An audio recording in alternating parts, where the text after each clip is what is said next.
Bonjour Monsieur Longa Fanfan. Bonjour Monsieur Ngando, c'est ça? Oui, c'est cela. Vous êtes secrétaire général de l'ARP. Pouvez-vous nous dire un mot sur l'ARP parce que c'est un nouveau mouvement qui... Bon, je ne dirais pas qu'il est nouveau, mais il demande à être connu. Pouvez-vous nous parler un peu de l'ARP? Tout ce qu'on sait de l'ARP, c'est le général Mounene. Mais maintenant, le mouvement lui-même, pouvez-vous nous en dire un mot? Vous parlez d'un nouveau mouvement, mais je crois qu'un enfant de 2 ans, ce n'est pas un bébé né. Hein. C'est déjà un enfant qui croit. Ça fait 2 ans. Parce que l'ARP a été lancé par les camarades Benoît Faustin Mounene le 4 janvier 2010 en vue de prendre les armes pour bouter hors territoire national le pouvoir d'imposture de Kinshasa.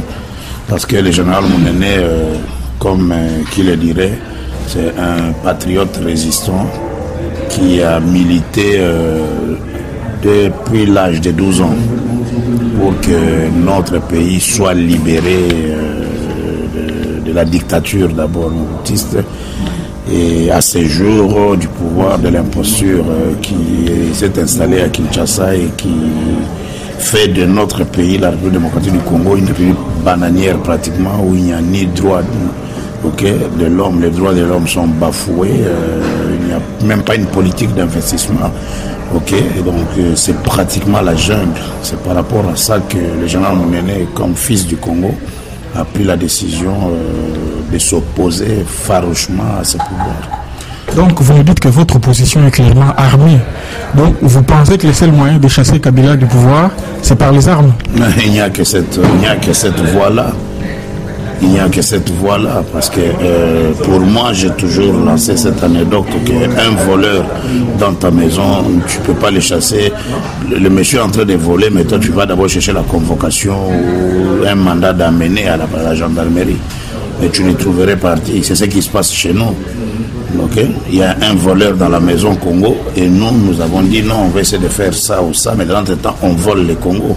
Si vous suivez les informations, j'étais choqué d'apprendre hier qu'ils veulent proclamer la sécession du Kivu. Ça, c'est une aberration que nous ne pouvons pas accepter. C'est pourquoi chez nous, à l'ARP, il n'y a qu'une solution, les armes. Ils sont venus par les armes, ils doivent partir par les armes. Qui tue par l'épée périra par l'épée. Il n'y a pas une autre voie. Bon, on va y arriver. Parlons d'abord du général Mounene lui-même. Où se trouve-t-il actuellement et qu'est-ce qu'il fait lui-même dans cette lutte?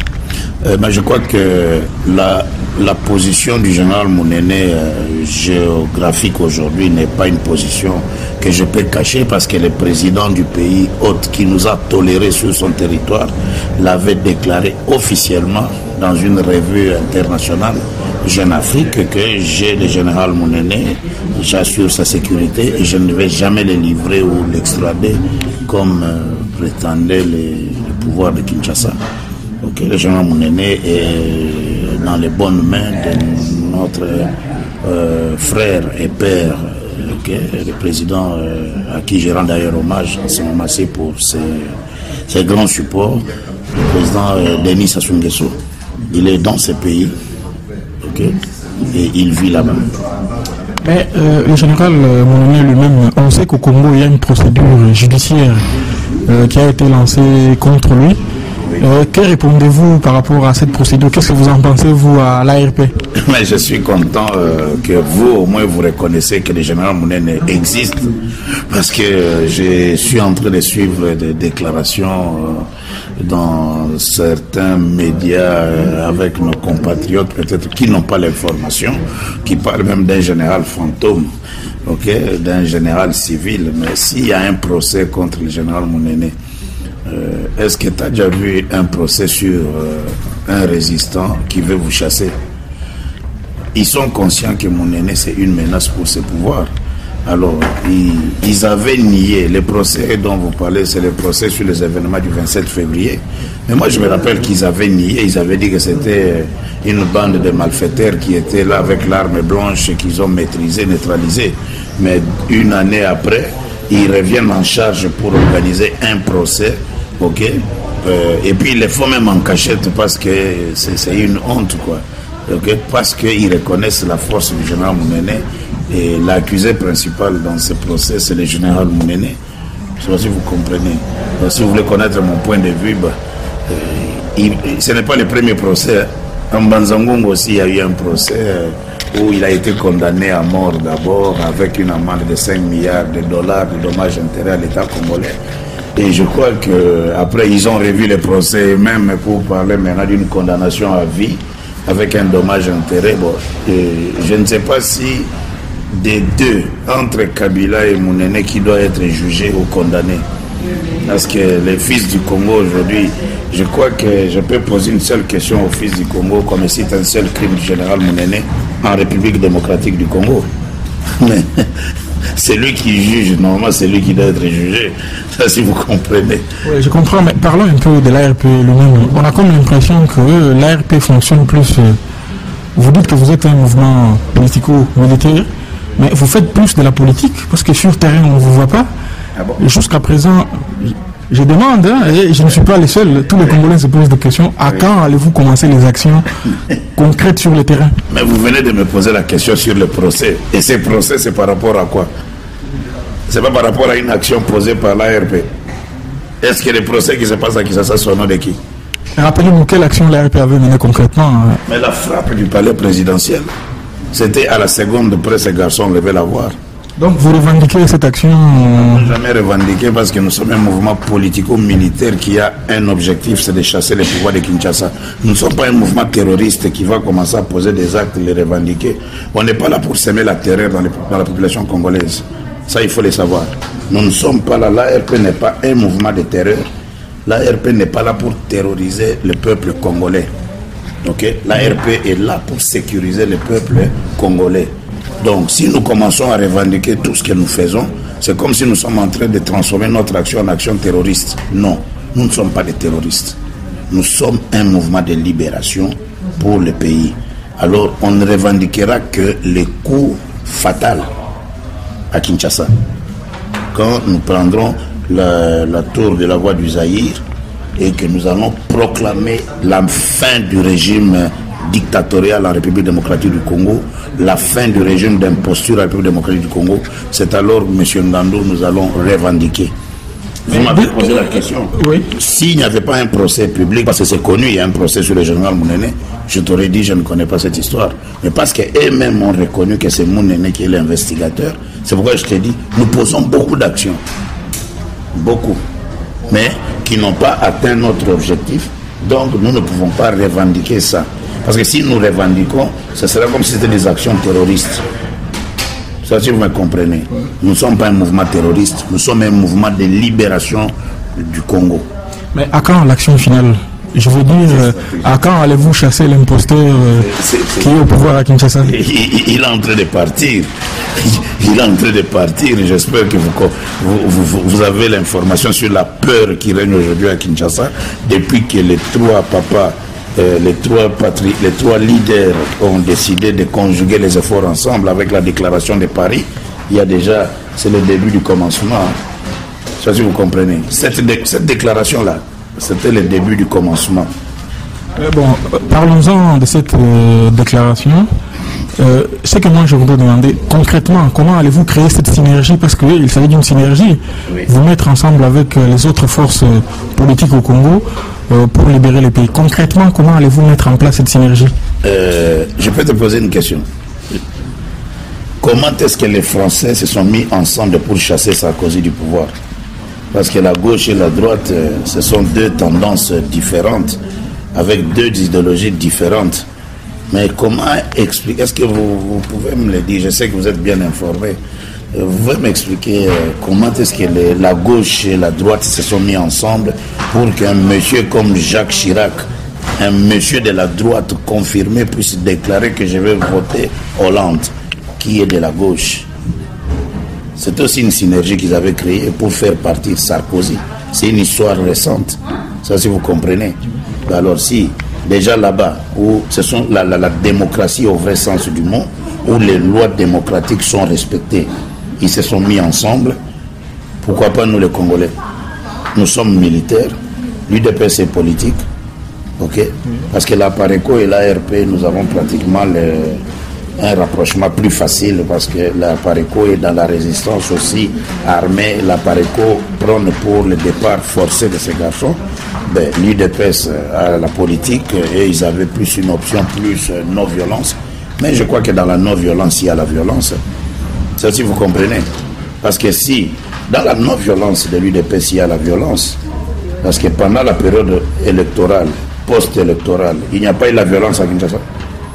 L'UDPS n'a pas enterré de morts, ou le peuple congolais n'a pas enterré de morts, parce que tous ceux qui sont tombés pendant cette période n'étaient pas tous de l'UDPS, mais c'était des Congolais qui soutenaient l'action du patriarche Etienne Tshisekedi pour libérer le pays. Ça, si vous comprenez. Donc, même dans la non-violence de l'UDPS, il y a la violence. Parce que si, vous savez qu'on dit non-violent, Indira Gandhi, il dit carrément, on revendique, il parle la parole. Mais à l'UDPS, on a appelé le peuple dans la rue. Tu sais, quand tu appelles le peuple dans la rue, tu t'attends au débordement. Tu ne peux pas mettre 1000 personnes ensemble pour revendiquer une cause, ça qui est violence. Soit cette masse va provoquer la police, ou les forces de l'ordre, ou alors les forces de l'ordre vont bousculer. Donc, dans la non-violence de l'UDPS, il y a la violence. Parlons un peu de la situation qui prévaut actuellement à l'est du pays. Oui. Vous êtes sans ignorer que le rôle du Rwanda est clairement établi dans tout cela. Oui, c'est et on constate un moment d'hésitation de la part du gouvernement de Kinshasa. Qu'est-ce que vous en pensez par rapport à cette situation? L'ARP est dans l'action à l'est du pays comme mouvement de résistance avec les résistants qui sont là-bas. L'hésitation du pouvoir de Kinshasa, c'est quoi? Ce qui se passe à l'est, l'acteur principal, c'est Kinshasa. Je ne sais pas si vous comprenez. Quand la résistance, je parle de la résistance, a commencé les actions, peut-être que vous n'êtes pas informé que tout ce qui se passe là à l'est, c'est pour camoufler l'action de la résistance. Parce que la résistance est en train de frapper sérieusement à l'est. Depuis que cette histoire a commencé, je peux te montrer, je reçois des rapports de certains fronts, ok, les territoires occupés par les résistants patriotes congolais qui sont en train de se battre, et même tous les militaires FARDC qu'on a envoyés là-bas, les Congolais rejoignent la résistance. Ils n'ont jamais récupéré un seul espace. Il n'y a même pas plus de 2 ou 3 jours, la résistance avait occupé la ville de Butembo pendant 6 heures, ok, sans qu'ils puissent réagir. Alors, la stratégie, c'est quoi? Ils avaient sorti d'abord l'histoire de Kone, Joseph Kone, qui est recherché par les Américains pour avoir le support de la communauté internationale. Nous avons décrié ça et Human Rights a même dit, ok, avec d'autres organisations, que Kone n'est plus dans les forêts congolaises. Kone est entre le Tchad et le Centrafrique. Alors, quand l'argument Kone et FDLR a échoué, ils ont créé Tanganda, qui est sous mandat d'arrêt international. Ok? Ils ont dit non, c'est Bosco Tanganda qui est en train d'agir pour avoir le support de la communauté internationale. À ce moment-là même, je crois la MONUSCO avait décidé qu'il va prendre les 5000 Rwandais qui étaient au Darfour, les amener pour renforcer la force onusienne à l'est du Congo. Nous, la résistance, nous avons décrié ça. J'étais personnellement venu ici en Belgique, j'ai été déposé un mémo auprès de José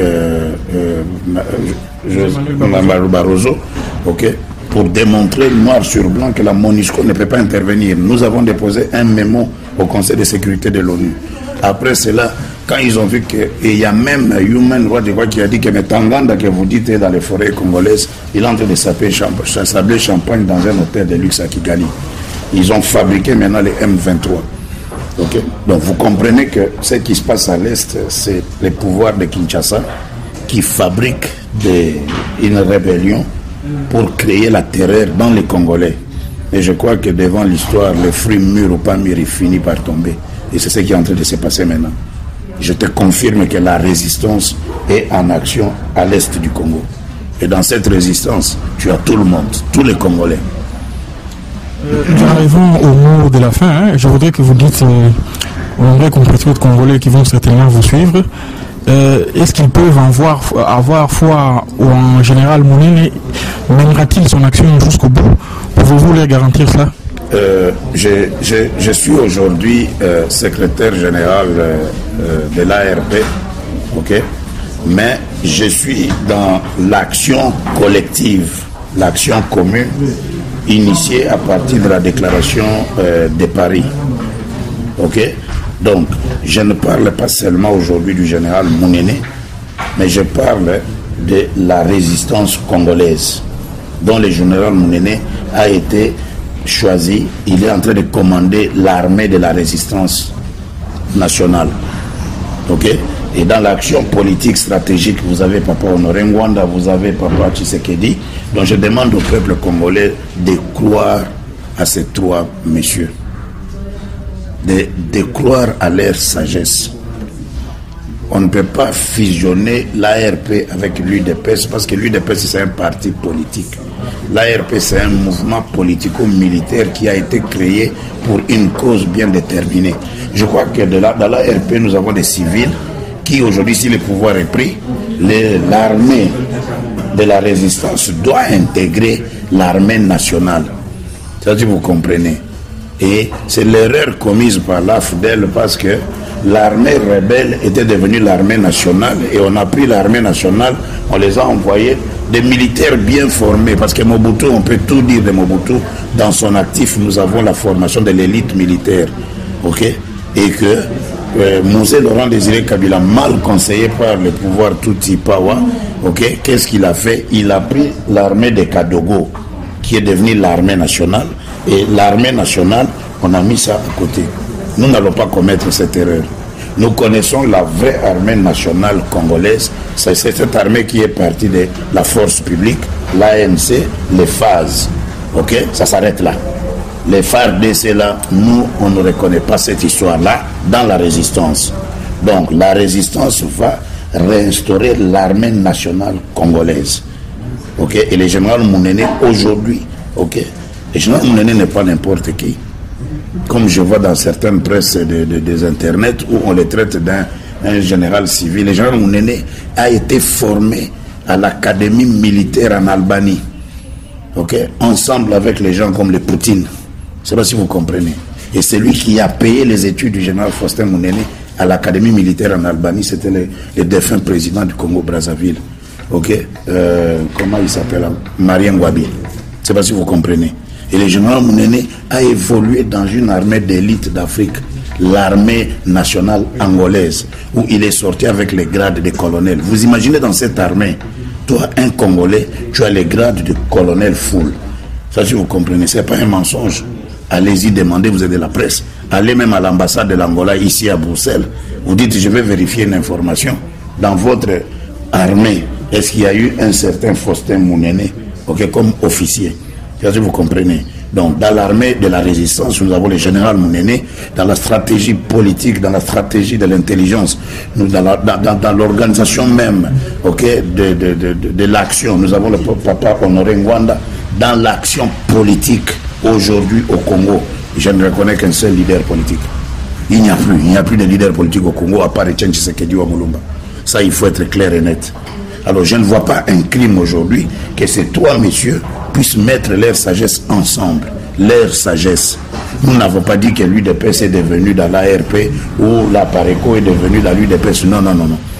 Ok, je vous ai donné un exemple. J'ai fait une jurisprudence, ce qui vient de se passer en France. Ok? Et la gauche et la droite se sont organisés. Les Français de la gauche et de la droite se sont mis ensemble parce qu'ils ont dit que Sarkozy est en train d'amener la France à la dérive. Donc il fallait les faire partir. Nous aussi, pour le Congo aujourd'hui, nous ne voulons plus de coloration politique. Nous voulons une seule couleur, la couleur du peuple congolais. C'est ce message que les frères du Congo qui n'ont pas compris le message, okay, qu'ils essayent de demander à leur quartier général. Papa Tshisekedi, okay, est leader politique au Congo. Et les jeunes, je vous confirme, la main au cœur, okay, que le général Mounene a beaucoup de considération pour ses patriarches. Et d'ailleurs, à chaque fois qu'on dit qu'il veut sortir le gouvernement, le général me dit, si le Mbutamuntu pense à moi, il me nomme ministre de défense ou je ne sais pas quoi, tu vas à Kinshasa, tu fais une déclaration à partir de Londres où tu es comme directeur de cabinet. Ça, ce sont les instructions que j'avais reçues. Et je vous confirme aujourd'hui, messieurs les journalistes, que si Etienne Tshisekedi avait été proclamé président du Congo, à 12h15, la résistance aurait déposé les armes, Mounene aurait quitté son maquis, il serait au Congo sous les ordres du président congolais élu. Mais parce que ce n'est pas le cas, eh bien, 6 mois après les élections, Allons-nous toujours continuer à aller de recours en recours? Mais ce sont là, c'est comme si tu veux chasser les voleurs avec un papier. Il n'y a qu'une solution aujourd'hui au Congo.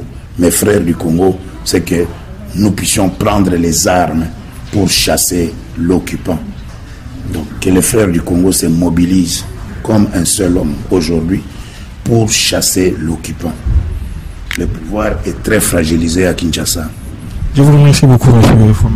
Merci beaucoup, M. Ngandou.